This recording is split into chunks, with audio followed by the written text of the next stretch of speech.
ఓం శాంతి. ఈరోజు బాబా చెప్తున్నారు, ఏ విషయంలోనైనా ఆలస్యం అనేది చాలా ప్రమాదకరమైనది. ఏ విషయంలో కూడా ఆలస్యం చేయకండి. సంకల్పం వచ్చిన వెంటనే దాన్ని కార్యంలోకి తీసుకురండి. ఒకవేళ ఇక్కడ ఏదైనా విషయంలో మీరు ఆలస్యం చేస్తే రాజ్య భాగ్య అధికారం తీసుకోవటంలో కూడా ఆలస్యం అయిపోతుంది.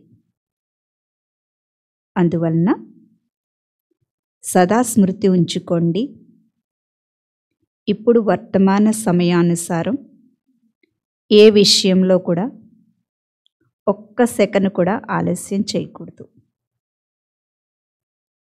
బాబా చెప్తున్నారు, ఇప్పుడు వర్తమాన సమయంలో ఒక సెకను కూడా చాలా విలువైనది. ఒక్క సెకన్లో ఏదైనా జరగచ్చు. కనుక ఒక్క సెకను కూడా ఆలస్యం చేయకూడదు.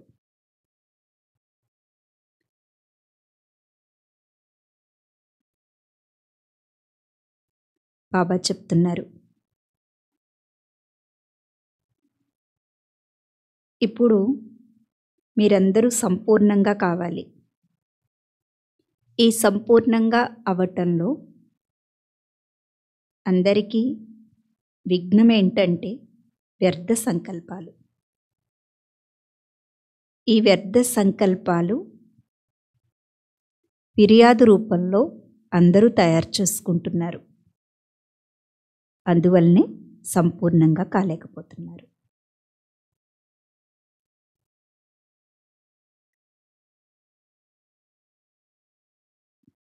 బాబా చెప్తున్నారు,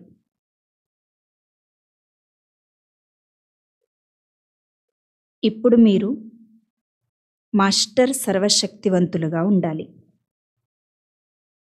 మాస్టర్ సర్వశక్తివంతులు అంటే అర్థం ఏంటంటే ఏ విషయంలోనైనా సదా పాస్ అయ్యేవారు, ఎప్పుడూ ఫెయిల్ అవ్వరు.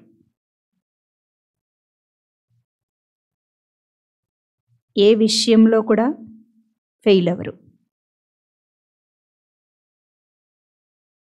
ఇప్పుడు మీరు మాస్టర్ సర్వశక్తివంతులు అంటే ఫీలింగ్ ప్రూఫ్గా కావాలి.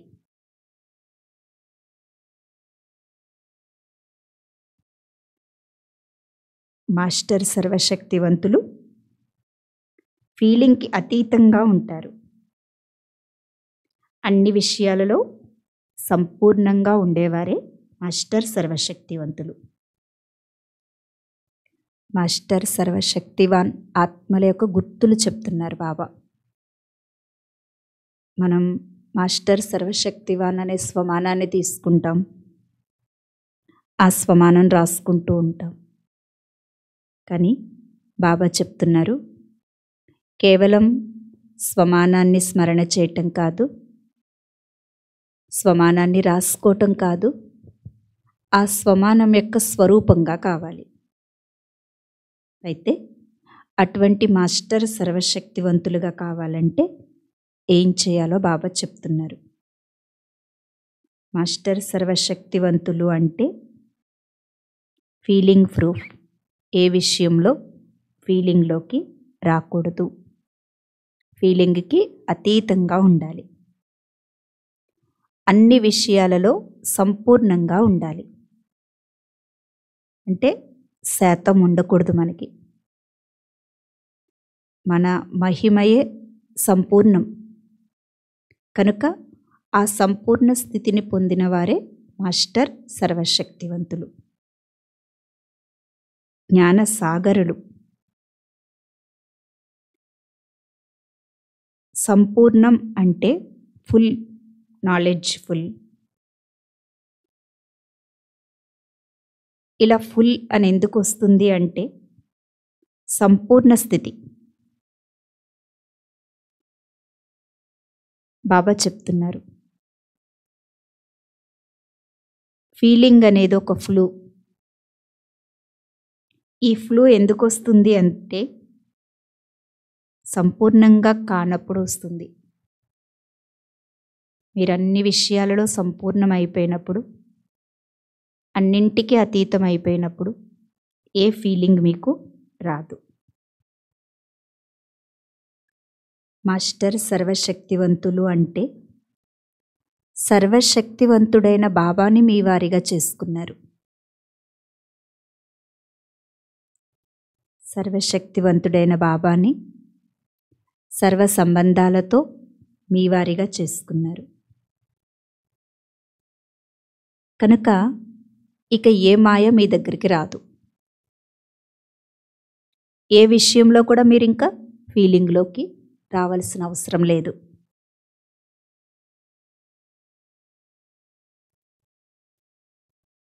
బాబా చెప్తున్నారు, ఇటువంటి మాస్టర్ సర్వశక్తివాన్ స్థితిని ప్రత్యక్ష రూపంలో తీసుకురండి.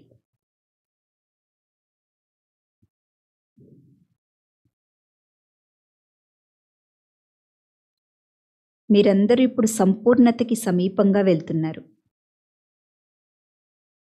ఈ సంపూర్ణతకి ఎంతెంత సమీపంగా వెళ్తూ ఉంటారో అంతంత మీకు ప్రతి విషయంలో సఫలత లభిస్తుంది.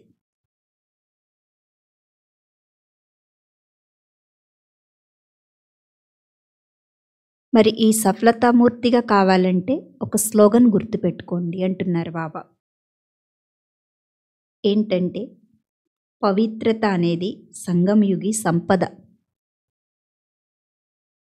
పవిత్రత గురించి బాబా ఎన్నో విషయాలు చెప్తూ ఉంటారు. పవిత్రత యొక్క గొప్పతనం చాలా విశేషమైనది. ఈరోజు మనం సంపూర్ణ స్థితికి చేరుకోవాలి, సఫలతామూర్తులుగా కావాలి అంటే పవిత్రత విషయంలో గుర్తుంచుకోవాల్సిన స్లోగన్ ఏంటంటే, పవిత్రత అనేది సంగమయుగం యొక్క సంపద.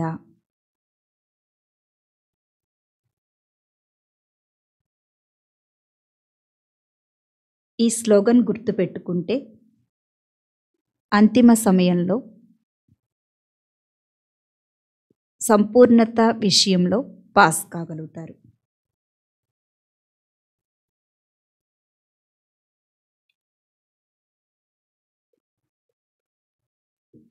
బాబా చెప్తున్నారు,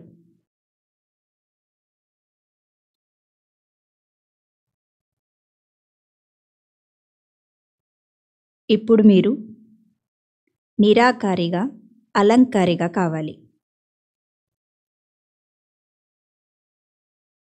అలంకారిగా అయినప్పుడు దేహ అహంకారం అనేది మీకు రాదు. నిరాకారి స్థితి అంటే మన్మనాభవ స్థితి. అలంకారి స్థితి అంటే మజ్జాజీభవ స్థితి.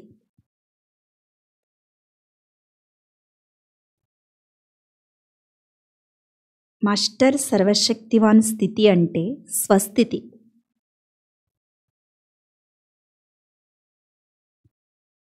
నిరాకారి స్థితి అంటే మన్మనాభావ స్థితి. అలంకారి స్థితి అంటే మజ్జాజీభవ స్థితి. మాస్టర్ సర్వశక్తివాన్ స్థితి అంటే స్వస్థితి. ఈ స్థితుల్లో స్థితులైతే సర్వ పరిస్థితుల నుంచి అతీతం అయిపోతారు.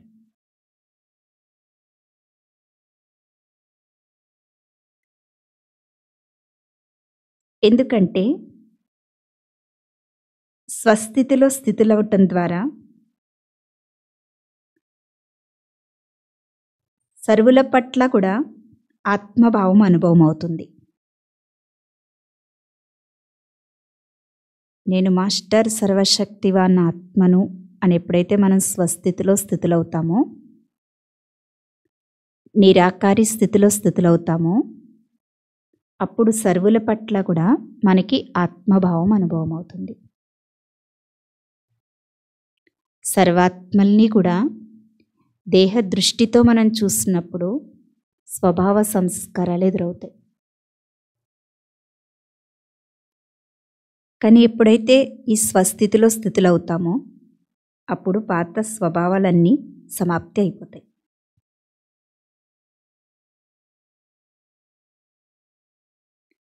స్వయాన్ని ఆత్మభావంగా చూడండి, ఇతరాత్మల్ని కూడా ఆత్మభావంతో చూడండి. అప్పుడు ఈ భావ స్వభావాలన్నీ సమాప్తి అయిపోతాయి. ఎదుర్కొనే శక్తి కూడా వస్తుంది మీకు.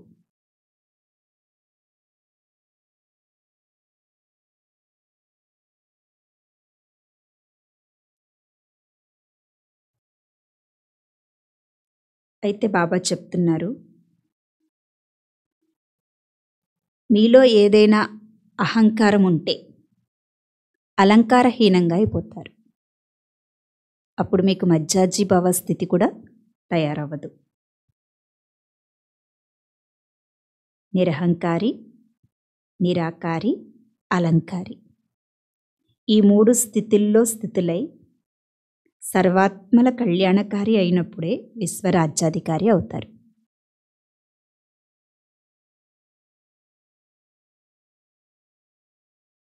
ఎప్పుడైతే ఈ నిరహంకారి, నిరాకారి, అలంకారి స్థితిలో స్థితులై సర్వుల పట్ల కళ్యాణకారి అవుతామో అప్పుడు స్వయానికి ఆ కళ్యాణం అనేది జరగదు.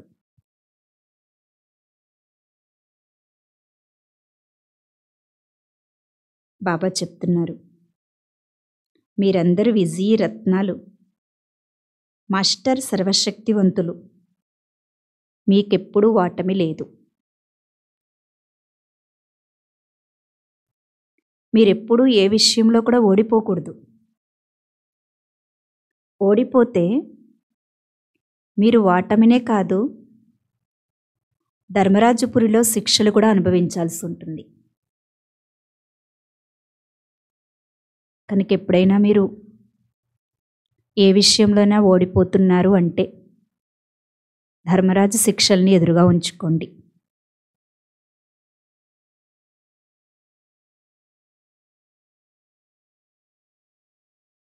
భూతం పోవాలి అంటే శిక్షను వేయాలి. మీరు ఆ శిక్షల స్మృతి ఉంచుకుంటే ఎటువంటి భూతమైనా పారిపోతుంది.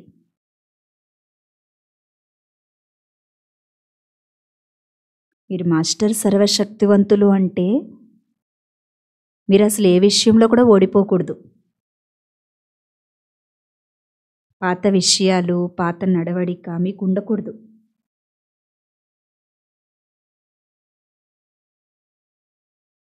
మీరు సంపూర్ణ స్వరూపాన్ని ఇప్పుడే ధారణ చేసుకోండి.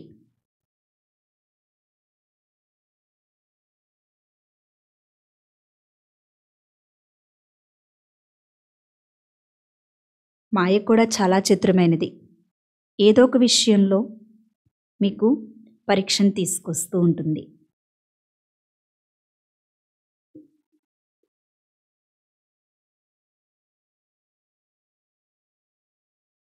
బాబా చెప్తున్నారు, మీరు తెలివైన వారిగా జాగ్రత్తగా ఉండండి.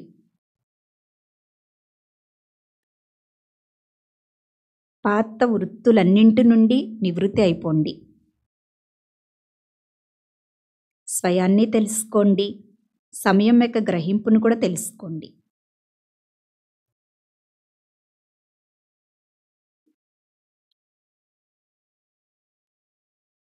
ఇప్పుడు మీ స్మృతిని చాలా శక్తిశాలిగా తయారు చేసుకోండి, శ్రేష్టంగా తయారు చేసుకోండి, స్పష్టంగా తయారు చేసుకోండి.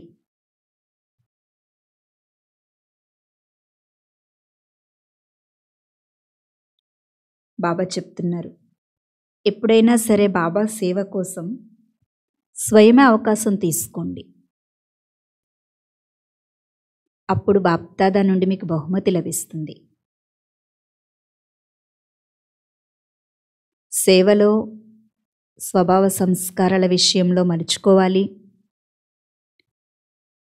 ఏదైనా పరిస్థితి వచ్చినా ఎదుర్కోవాలి. ఈ స్లోగన్ గుర్తుపెట్టుకోండి.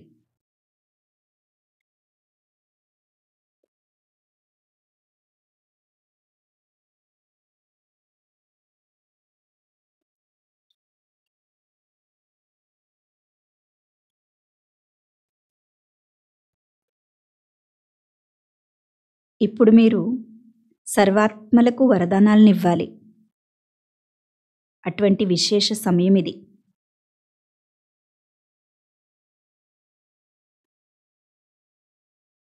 వరదానిమూర్తి అయ్యి ఏ ఆత్మకి ఏ వరదానం కావాలంటే ఆ వరదానాన్ని ఇచ్చేటువంటి సేవని ఇప్పుడు పెంచుకోండి.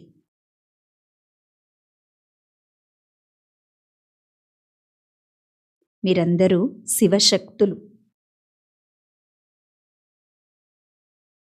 మీ చిత్రాలు నెంబర్ వారీగా ఉంటాయి.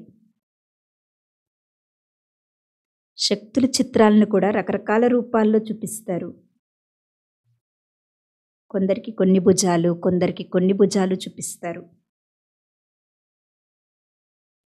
కొందరికి అష్టశక్తులు చూపిస్తారు. కొందరికి కొన్ని శక్తులు చూపిస్తారు. ఇలా నెంబర్ వారీగా ఉంటున్నారు. కానీ మీరు మాస్టర్ సర్వశక్తివంతులు అంటే నెంబర్ వారీ స్థితిని కాదు, సర్వశక్తులను ధారణ చేసేవారిగా ఉండాలి.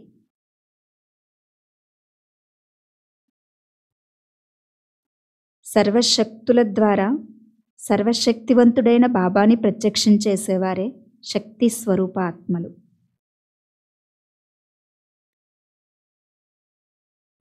మాస్టర్ సర్వశక్తివాన్ అయ్యి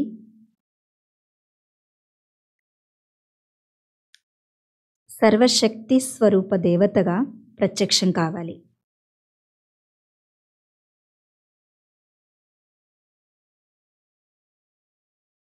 ఇప్పుడు ఎలాంటి సమయం నడుస్తుందంటే అడుగడుగు చాలా జాగ్రత్తగా వేయాలి.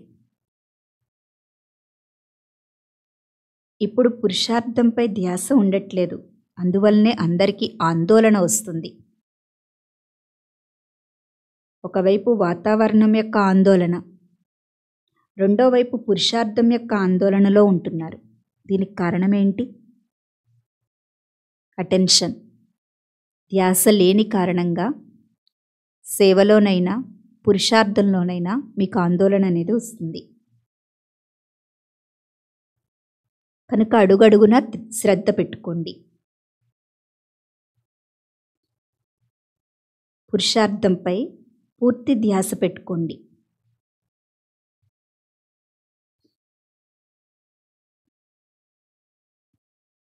బాబా చెప్తున్నారు,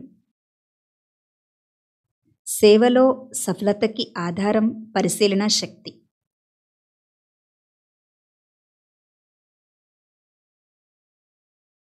ఎంతెంత ఆత్మల్ని మీరు పరిశీలిస్తారో అంత సఫలతామూర్తులుగా కాగలుగుతారు.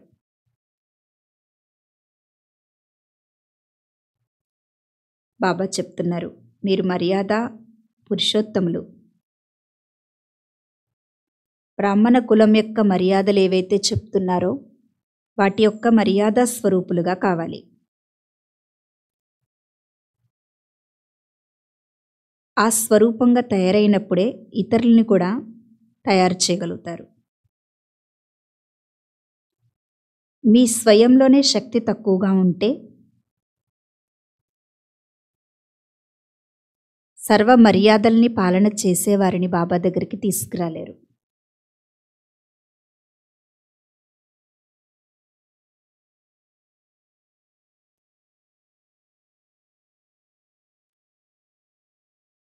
ఇప్పుడు మీరు సర్వగుణ సంపన్న దేవతలుగా కావాలి.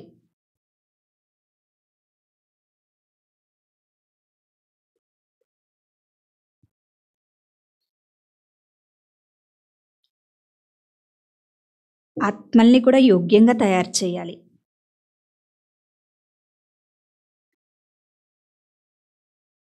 గొప్ప వ్యక్తి ముందు మీరు ఎలాంటి ఫలాన్ని పెడతారు? పెద్దగా ఉండే ఫలాన్ని పెడతారు, మంచిగా ఉండే ఫలాన్ని పెడతారు. అలాగే బాప్దాదా ముందుకి కూడా మీరు మంచి ఫలాన్ని తయారు చేసి తీసుకురావాలి. ఆత్మల్ని సర్వగుణ సంపన్నంగా తయారు చేసి బాబా ఎదురుగా తీసుకురావాలి. మీరెంత గుణ సంపన్నంగా అవుతారో ఇతరాత్మల్ని గుణ సంపన్నంగా తయారు చేయగలుగుతారు. బాబా సేవ అనేది మీ స్థితికి ఒక దర్పణం. ఈ దర్పణం ద్వారా మీ ఆంతరంగిక స్థితిని చూసుకోవచ్చు.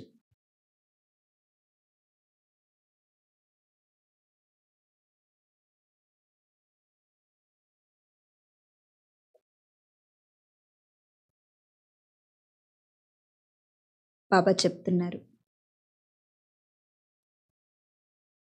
ప్రతి ఒక్కరూ స్వయం కోసం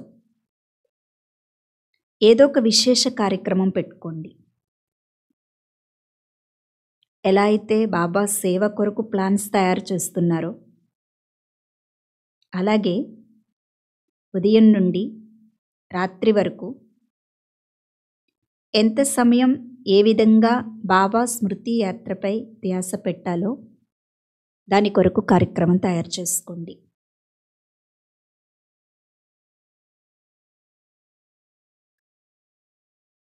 మీరెంత స్థూల కార్యంలో బిజీగా ఉన్నా దాంట్లో కూడా కొద్ది సమయం కొరకు బాబా స్మృతిలో ఉండే నియమంలో బంధించబడి ఉండండి.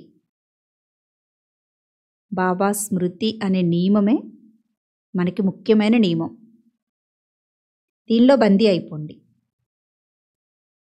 మీరెంత కార్యాల్లో బిజీగా ఉన్నా ఇతరులకు కూడా ఆ 2 నిమిషాలు 3 నిమిషాలు స్మృతి ఇప్పించండి.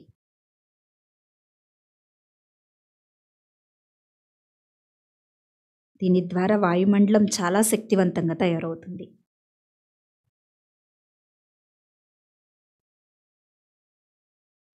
మీ అంతిమ స్థితి ఏంటంటే సాక్షాత్కారమూర్తిగా కావాలి.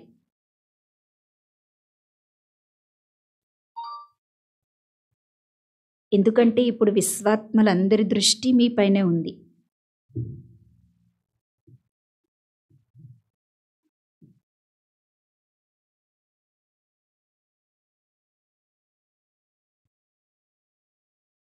నడుస్తూ తిరుగుతూ మీలో ఫరిస్తా స్థితి కనిపించాలి. దీనికోసం ప్లాన్ తయారు చేసుకోండి.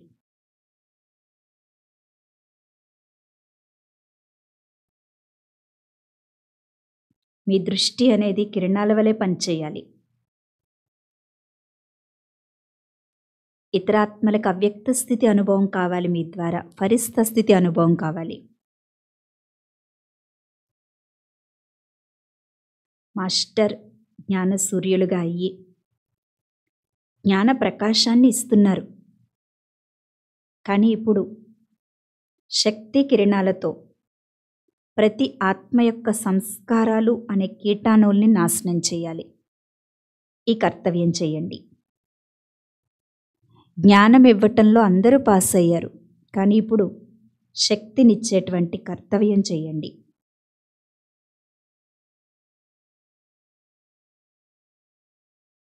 మీరు విలువైన ఆత్మలు.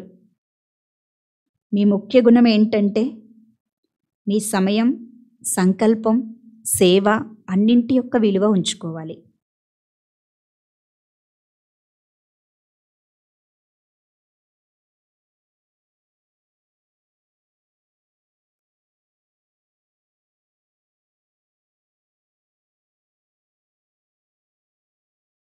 బాబా చెప్తున్నారు,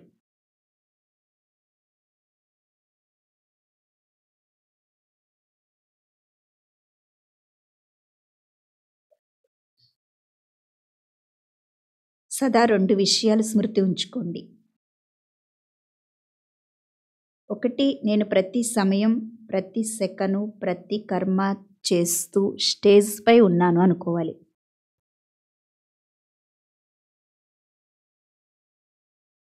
2, మీ యొక్క వర్తమాన భవిష్య పదవి స్మృతి ఉంచుకోండి. 1 స్టేజ్, 2 స్టేటస్. ఈ 2 విషయాలు స్మృతి ఉంచుకుంటే మీ కార్యం చాలా శ్రేష్టంగా ఉంటుంది. మీ పదవికి విరుద్ధంగా మీరు ఏ కార్యం చేయలేరు.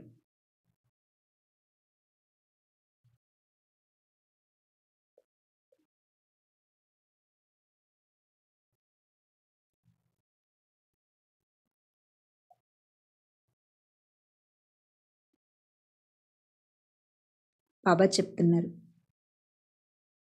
ఇప్పుడు మీలో లైట్ హౌస్, మైట్ హౌస్ 2 స్వరూపాలు ప్రత్యక్షంగా కనిపించాలి. బాబా అనే మీ మాటలో ఎంత స్నేహం, శక్తి ఉండాలి అంటే ఆ మాట ఇతరాత్మలకి జ్ఞాన అంజనం వలె పనిచేయాలి. అనాథల్ని సనాథలుగా తయారు చేయాలి. ఇలా మీరు నోటితో చెప్పేటువంటి బాబా అనేటువంటి మాటలో ఇంత శక్తిని నింపండి.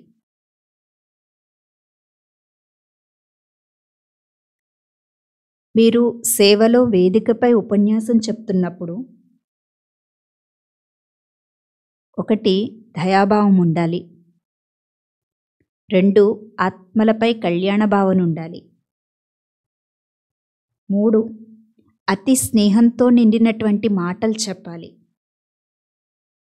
4 మీ స్వరూపంలో శక్తిశాలి స్థితి యొక్క మెరుపు కనిపించాలి. దయాభావం, కళ్యాణ భావన, స్నేహస్వరూపమైన మాటలు, శక్తిశాలి స్వరూపం.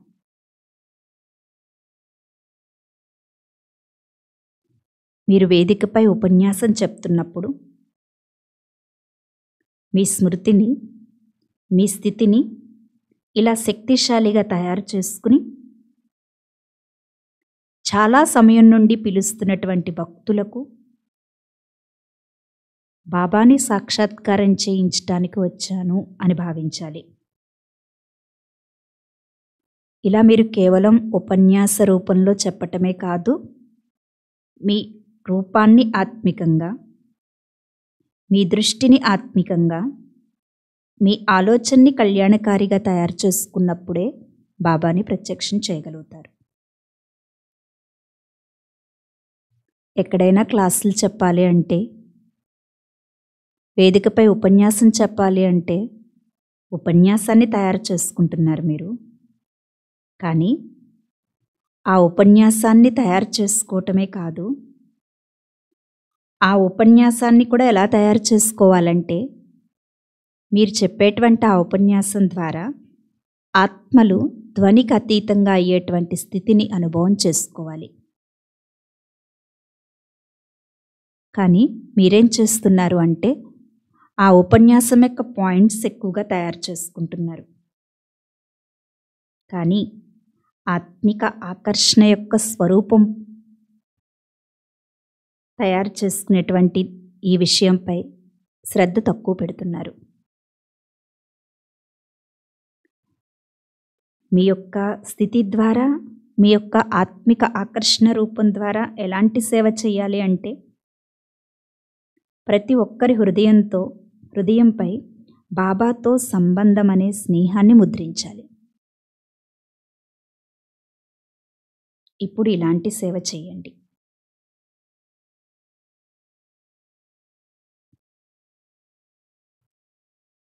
ఇలాంటి విశేషమైన కార్యక్రమాలు పెట్టుకోండి. దీని ద్వారా బాబా యొక్క ప్రత్యక్షత ఎక్కువగా జరుగుతుంది.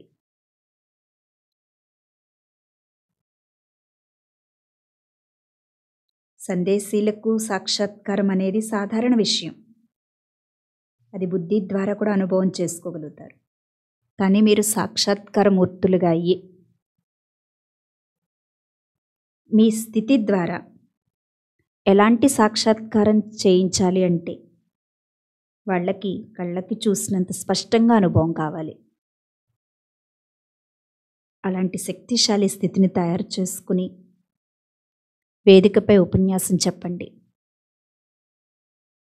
అప్పుడు అనేక ఆత్మలను బాబా దగ్గరికి చేర్చగలుగుతారు. ఇలాంటి స్థితితో కూడినటువంటి సేవను పెంచండి అని చెప్తున్నారు బాబా. ఓం శాంతి. ఆత్మిక తండ్రికి ఆత్మిక పిల్లల యొక్క ప్రియ స్మృతులు మరియు నమస్తే నమస్తే. ఓం శాంతి.